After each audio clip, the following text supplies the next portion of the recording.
I've served the Jamaica Constabulary Force for over 22 years. And they said that you need to learn from your mistakes. And you need to learn from your experiences. And to be frank with you, what have I learned from the Jamaica Constabulary Force? I've learned that number one is a very ungrateful organization. Very ungrateful. It's an organization that would chew you up and spit you out. It's an organization that the leaders, they will use you every day until you're done, until you're depleted. And that is what most police officers in Jamaica nowadays fail to understand. You see, we have this zeal to serve.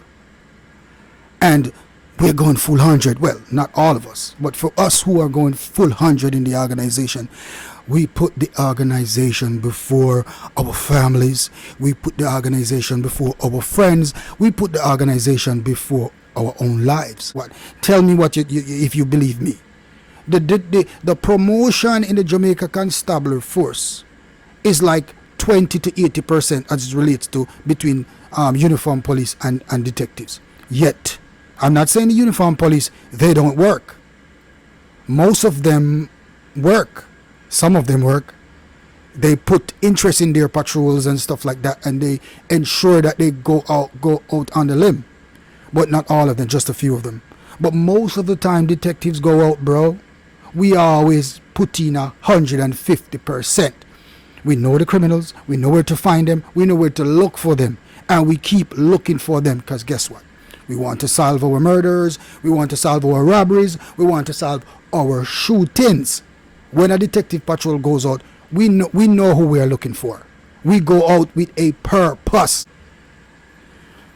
So, what I'm about to talk about today now, because I have a whole lot of history in the Jamaica Constabulary Force.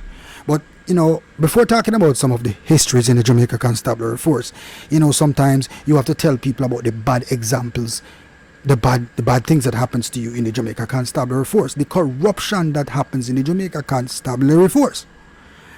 Understand? But so today, let me tell you, I'm going to go back to what happened to me when I was transferred to Montego Bay in 2002.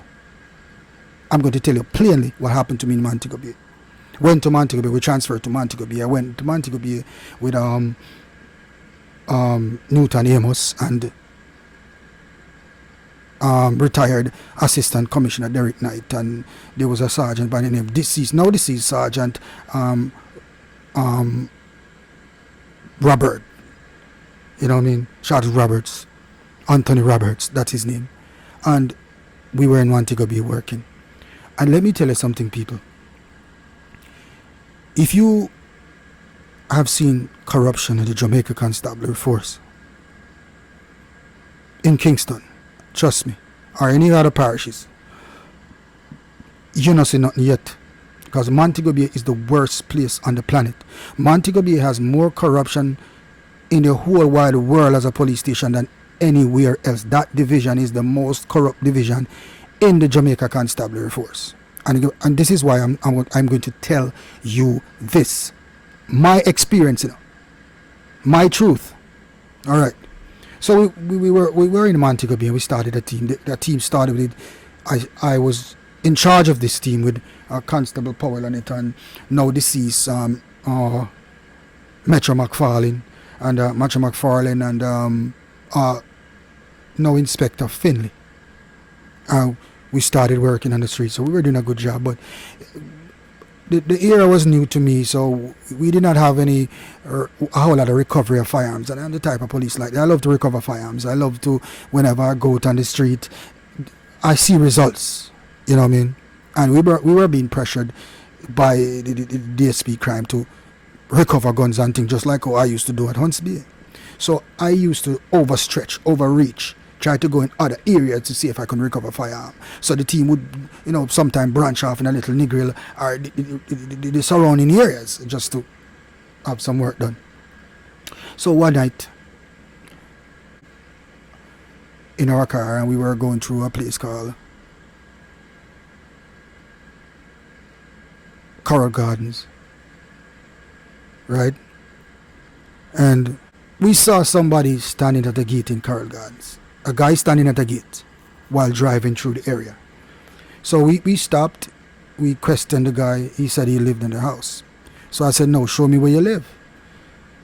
The guy took us and he said he was the gardener. And he showed us gardener's quarters. And I said, what you have to show that you live here?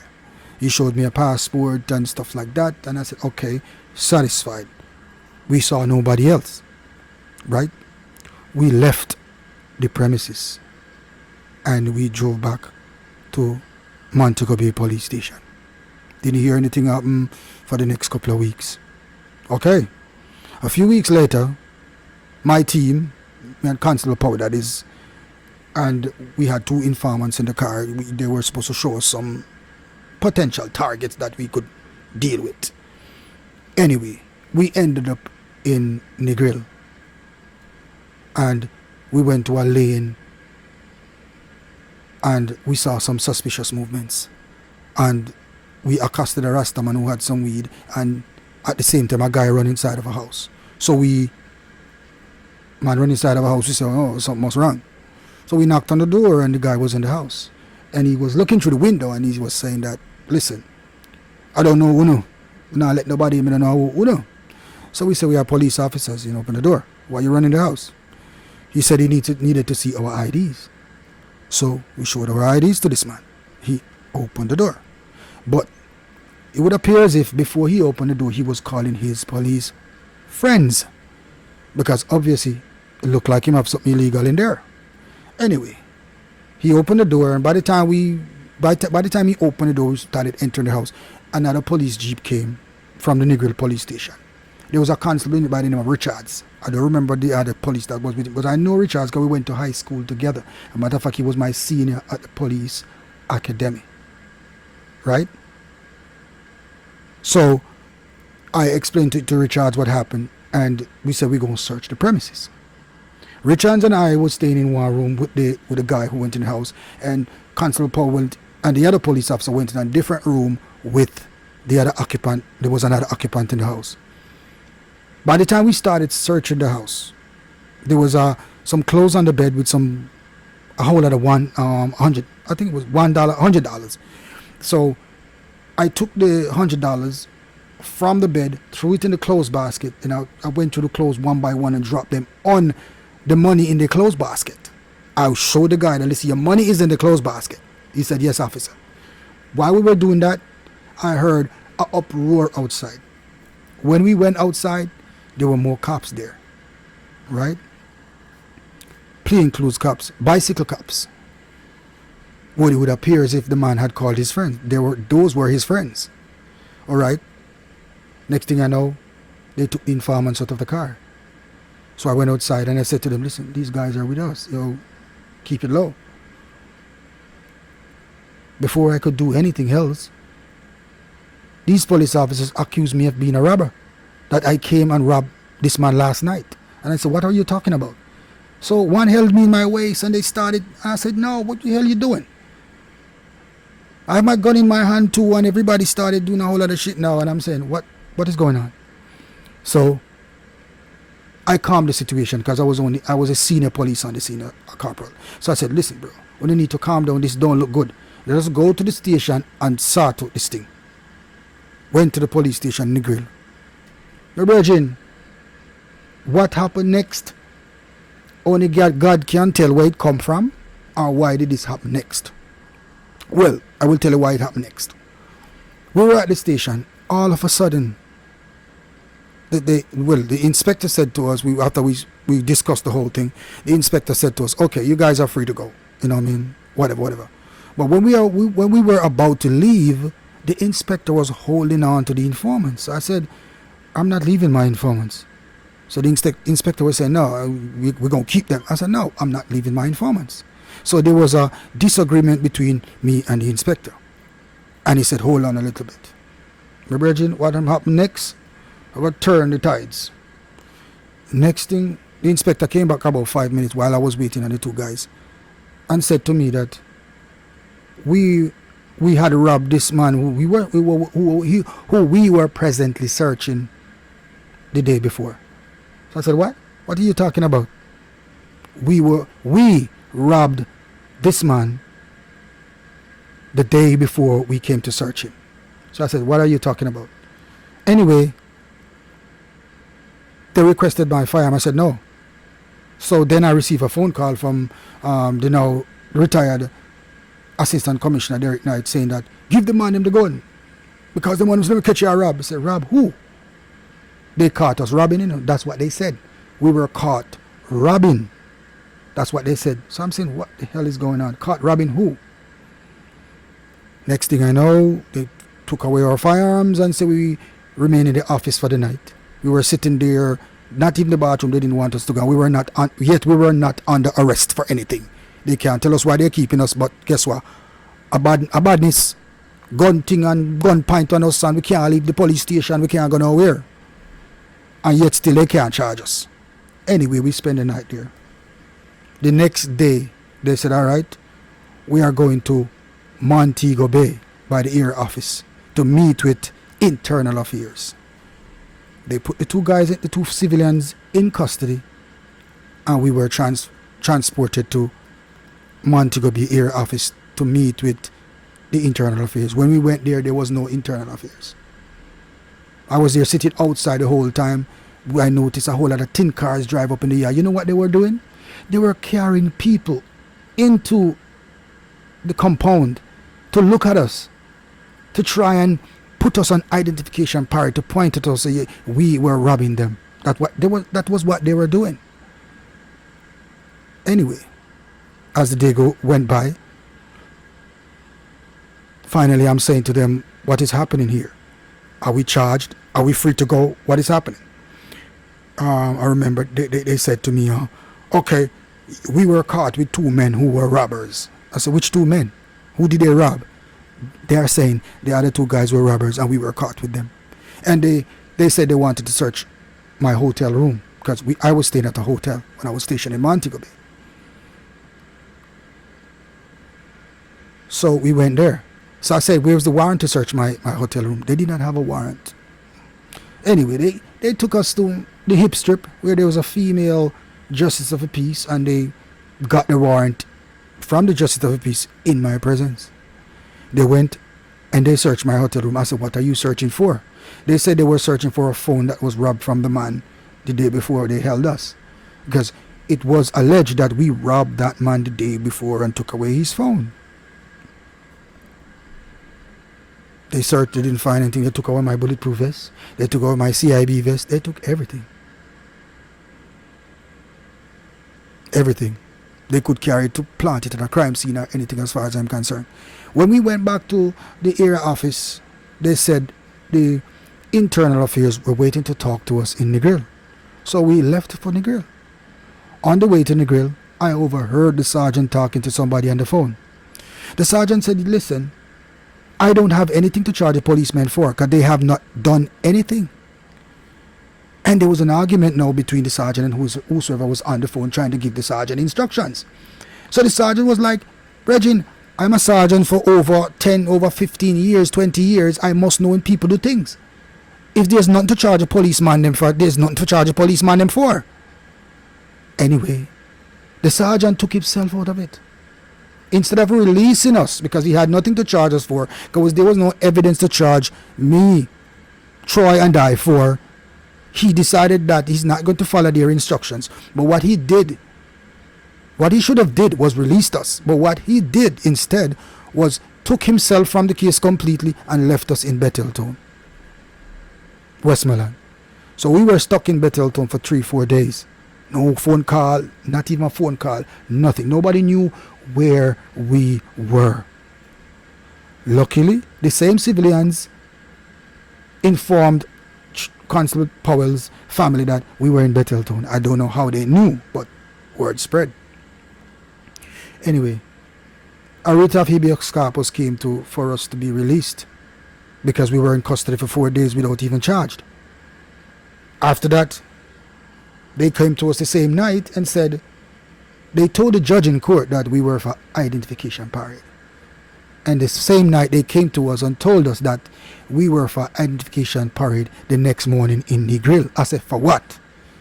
for robberies committed in Westmoreland, Manchester, Trelawney, everywhere. About 10 robberies. I said, what? I said, we're busy. Anyway, they took us from the Betheltown police station and brought us to Negril like 4 a.m. in the morning. So we were for identification parade at 10 a.m. 10 a.m. came, no ID parade. 10:30 came, no ID parade. The attorney came and asked, what's happening? What about the ID parade? The sergeant said, the witnesses went to a funeral, so the parade cannot be kept. So we said, okay. No. No parade was kept in the grill. The following day, they brought us to Montego Bay, so we were for parade in Montego Bay again. So the parade in Negril no exists anymore. A parade in Montego Bay, no. So guess what? Guess where we were for identification parade. The house that we had stopped that dude in Coral Gardens over 3 weeks ago, that is where the identification parade was for. Now, I'm going to explain this to you. On the identification parade documents, it stated that we were supposed to be on parade for robbery. Robbery. Even though we didn't rob anybody of anything. So, the parade came. My attorney instructed me not to go on the parade. Troy went on the parade, he got pointed out. Because everybody in a Montego Bay knows Troy Powell, knows Bamboo. So they can't miss him. All you have to say, look for Mr. Bamboo. The guy did not know me, he could not recognize me. When I went on the parade, I did not even hear the witness come on the parade. I did not hear the sergeant say witness on parade. I did not hear the sergeant say witness, do you know what you're here for today? I did not hear the sergeant say there are 9 men in the parade. Walk up and down if you see them and shout the number loud. I did not hear she said that. I did not hear a witness answering around the other side of the screen. And at the end of the day, I did not hear a witness shout the number that I was standing under. I was standing in the parade room waiting for the parade to be kept so long that I said to the sergeant, Sergeant, what happened? Isn't the parade going through? She said to me, oh, Mr. Blake, you were pointed out. So I said to her, by who? I did not hear anybody said number 9. I did not hear nobody say number 9. So how am I pointed out? She talked about, you were pointed out, and that's it. I said, okay. I went back in my cell. Well pointed out, no boy, by nobody. Just because we were supposed to be released on that day. They realized that they were losing and they had us in custody for over a week, so they had to find something to plant on us. So here's the identification parade now. I get to understand that the witness, the guy in question who was supposed to come to point us out, was supposed to only point us out as the policemen who had searched him on that night. He was not a witness to any robbery. So therefore, we were not on parade for robbery. Anyway, news flash, reach the Gleaner, reach everywhere that, yes, the policemen were charged after the DPP ruled that we were charged for robbery. So, the newspapers carried, every newspaper, every news media carried the story that, with my name in it, Corporal Blake, Constable Powell, that we were charged for robbery aggravation committed in Coral Gardens, Montego Bay, that we kicked off a door and we robbed $500,000 plus jewelry. That was the news. And I'm wondering, is that me? Because when DPP came back that we were supposed to be charged, I was charged for assault. I was charged for assault at common law. The allegation was that I pointed my gun in the man's mouth in the grill. In the grill, you know, not Montego Bay. In the grill. In the grill. So I'm saying, they put us on a parade for Montego Bay. Yet, I am charged for assaulting the man that I searched his premises in Negril. And yet, the newspapers are carrying the story that we were charged for robbery in Montego Bay.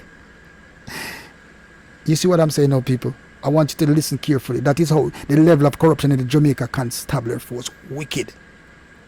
All because we came from Kingston and we were doing a good spot of work and they wanted us out. The policemen in Montego Bay, most of them wanted us out of Montego Bay. Especially me, because I was the foot soldier. But you see, when all of this happening, this is the worst part of it, Bridging. This is the worst part of it. The two officers who brought us to Montego, they never even come and visit us by the cell once and say, what's going on? The day in question in Negril, he did not even come down there and find out what's going on. But while we were in Bethel town, I remember talking to him on the phone. I called him on the phone. He called the phone and I went on the phone with Cowboy. And he said, what kind of thing that we're going with? I said, what do you mean? We didn't do anything. The next thing I know, the man said, oh, you're a bumbleclad thief, a gunshot you forget. That is what the man said to me. Me a thief, a gunshot me forget. So this is a man who bring me from Kingston to Montego, and the man write me off right there, so without even looking to the case. Remember, we weren't even charged for nothing yet, in the end, we were not even charged for any robbery, even though the papers carried that we were charged for robbery. Because you see what happened, bro? The senior officers in Montego Bay, they are the same ones who pass on the information to the paper. So every time we go to court, the whole court is looking for the two police them who was robbing down from Trelawney to Montego Bay to Ocho to Manchester. That is how we were destroyed in the papers and on the social media. I held my head high because I know I didn't rob anybody. And the law took its course. The judge didn't see a case there. The judge was asking, where's the robbery? There was no robbery. As a matter of fact, I went to court for assault at common law. The judge threw out the illegal possession, because they tried me for illegal possession of firearm and assault at common law. So the judge threw out the illegal possession of firearm, stating that if you're going to charge the officer for a firearm that was issued to him illegally by the commissioner of police, then you need to charge the commissioner for aiding and abetting. So he dropped the illegal possession of firearm and it was sent to the RM court for just a regular assault. When I went to the RM court, bro, the RM court, in Negril RM court, you know what we were there for? We were before the Negril RM court for robbery. That the judge was asking, why would the high court send a robbery case, a high court case, to the smaller court? And the judge said, where's the file? They said they could not find the file. So the judge said, listen, set this matter for next date and ensure I get the file. The day before court, the next date for court, my attorney was Peter Champagne. Even when Peter Champagne came down to represent me in the case, he was asking me, Mr. Blake, where is the robbery file? I said, what robbery? He said, there's no robbery file. You are not charged for robbery. So why is the newspapers and all the news media saying that you are charged for robbery? So you see that they just mash up my name all over the place. Police. That is how police is wicked to other police. So don't you ever think that when you don't on the base side, they're going to take side with you. No, police not taking any side with you. They prefer to sink you and tell our lies on you. So eventually, the judge threw out the case. No evidence. And we left. A few months after that, I was back at work in Hunts Bay. A document came to me that I was supposed to be charged departmentally for allowing myself to be charged for this and a whole bag of charges departmentally, allowing myself to be charged for robbery and all type of things. And there was no robbery file anywhere. All now, they can't charge me departmentally. Because you know what they did, people? They just made a file and just put it over my head like an umbrella like this. Every time my name goes up for promotion, oh, Mr. Blake is under investigation. That's how corrupt the organization is. You hear me say? That's how corrupt the organization is. Constable Powell and I spent 3 months in jail. 3 months in jail. I don't even know what they charged Constable Powell for. There was nothing to even charge him for. Because the statement that they had on file was that I assaulted the man, not Constable Powell. So I don't know why was he even in jail. I don't know. But all I know is that we were charged for assault. I was charged for assault. I don't know what charge Troy was charged for, even though I can't see why Troy was in custody. And they charged two civilians separate that they robbed the man the day before, and that case went to shit. That case had no evidence and it was thrown out too. So they had no case. So let me tell you something, people. You think the Jamaica Constabulary Force easy?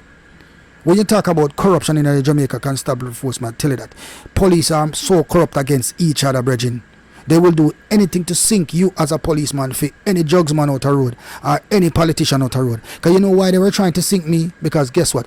Me and Blake, and me come from Hunts Bay. I'm a troublemaker and they want to get rid of Blake. So you know what they said? If Blake no go to prison, Blake for dead. That was what they're saying. The same complainant in the same case came to me and said, listen, my brethren, you are the most wanted policeman in Montego Bay, and you're not wanted by gunmen. You are wanted by police, because police said, Blake, you're for dead. I am telling you that. But you know what? God not sleep. Because you see all of them who was coming down on me and put a battery in my back like they were charging me. Yo, let me tell you something. They end up charging some robbery with some money from a secure car truck. Some of them died and gone. They end up at prison. A backlash I catch them. Because guess what? They touch the God anointed. Me I tell you that. Then try send a good youth to prison. You ever said 3 months in jail, people. I slept in Montego Bay jail for 3 months for nothing. Just because police wanted to take me off the street because I was working. That's what they did to me. That's what they did to Constable Troy Powell. And you know why they messed him up? Because they said he's from Montego Bay and he was taking the sides of the Kingston police officers. That's what happened to me, and that's what happened to Constable Troy Powell. We were ambushed and we were almost sent to prison and almost killed because we were doing good job in Montego Bay. And cowboy, trust me, I'll know you not apologize to me yet. And you need to apologize to me. You need to apologize to me. You need to call me out, Derek Knight. You need to call me one of these days and you need to apologize. Because you bring a good youth go Montego Bay. And I wasn't a thief, because you wouldn't bring me a Montego Bay if me a thief. And what you told me on the phone messed me up that day, like, oh, me a thief, a gunshot, me forget. You need to apologize. Me I tell you that. But now I forget about that until you apologize to me. Me I tell you that. Because that was the worst day of my life. You see, I went to Montego Bay with you and you come call me thief and say a gunshot, me forget. You know what I mean? For nothing. We did not do nothing. 2 innocent policemen, handled by the system, destroyed by the system. You see what happened, people? The same internal affairs police officers came down was a part of the corruption. I can remember somebody called a certain people and said, listen, help those police officers. You know what they said to me? No, we can't help them. That is more than us. Troy Powell went to Clive Mullins, the attorney, to defend him, and he was a good attorney. The man said, can't touch it. You can't touch that case there. Because guess what? The labor right them are try send we a prison. Plus the politician, you understand? The labor right are try send we a prison. Plus the drug dealers in the community are trying. So everybody want Blake out of the way because Blake was doing a good spot of work. So they just employ the police them to destroy us. They tried once before the Negril incident. They called me, they give me some information one day to go up in a certain area, and before we went to the area we stopped and we were in an unmarked car, and you know the God just looked at me and said, Blake, come out of the car. And I came out of the car and I said, come guys, and we were standing in a little bus stop while the unmarked car was parked in the street, and when we look about 10 police car just circle the unmarked car. And I was standing on the side watching, like, with guns drawn. And I was saying, what the hell is going on? I gave control the license plate number of the unmarked car. I saw one of the police officers that I knew, and I said, police, come here. How are you going? You know what the police said to me? Bridging, so that car there, I come to kill everybody in it, you know. So I said, bro, that car is my team in that car. Man said, Blake, watch yourself. The information we get to a gunman in the car. Control would have known that we were in that car based off of the license plate number, but yet the information was passed on that a gunman in the car. So you know, so the control in a Montego Bay corrupt, because the control in a Montego Bay gave them the license plate number of the car to kill us. I'll never forget that day. That is how corrupt the thing is. And the other day we went to another house, we get some information talking about some people were fighting over drugs in our yard. We went to the yard, we chased a few guys, and they ran, escaped. And we searched the place and we found some ganja, like a whole lot of ganja, about a couple pounds of ganja, well, parceled ganja. The guy in the yard was coming to me and saying to me like, yo, officer, we'll give you money, if you just leave the weed and whatever. I said, no, man, I don't do that. I said, where you know me from? I don't do that. Anyway, after we saying that, another police car come up. I said, yeah, this car come up and one of the officers, I won't even call him, tingling, came to me and I was telling me about, yo, Blake, you can't eat the food, man. I said, eat what? Eat which food? I said, I don't want no money for nobody, brethren. The next thing I know, brethren, this inspector, I don't think it was Brisick, his name, Bisick or whatever his name was, he came up with a whole lot of bike police and everything. I said, how was so much police I go? And then my head just picked me, and then this is where it picked me, When the inspector came, the inspector did not come to me as the senior officer on the scene. The inspector went to the civilian, the Rasta man. And I started to cock my ears to listen to the conversation. And you know what he was saying to him? Like, yo, you find the weed still in about everything, Chris, man. That is what I heard the Rasta man saying to the inspector of police. So you know what, people? You know what they did? They was trying to set me up. So the phone call to my unit was just for me alone, my team alone, because we were supposed to take the money from that guy, and then guess what? They just swoop down on us now and arrest us. That is what their plan was. But I'm not a corrupt police. I don't want any money for anybody, so I wouldn't take no money for nobody. So they couldn't catch me. So they kept on trying until they found you in a certain position where they can lay charges against you and tell lies on you. That is how the Jamaica Constabulary Force is corrupt. People, police officers, I'm telling you something. You're in this organization and you have the zeal to work, but be careful. Be careful of what you say to other police officers about criminals. Be careful what you say to other police officers about other police officers. You hear me, Sir Bridget? Or you might end up missing or end up in prison. That is the Jamaica Constabulary Force that we serve. And if you don't want to hear in Bridget, if you don't want to take heed, come and work and go back home, leave out corruption.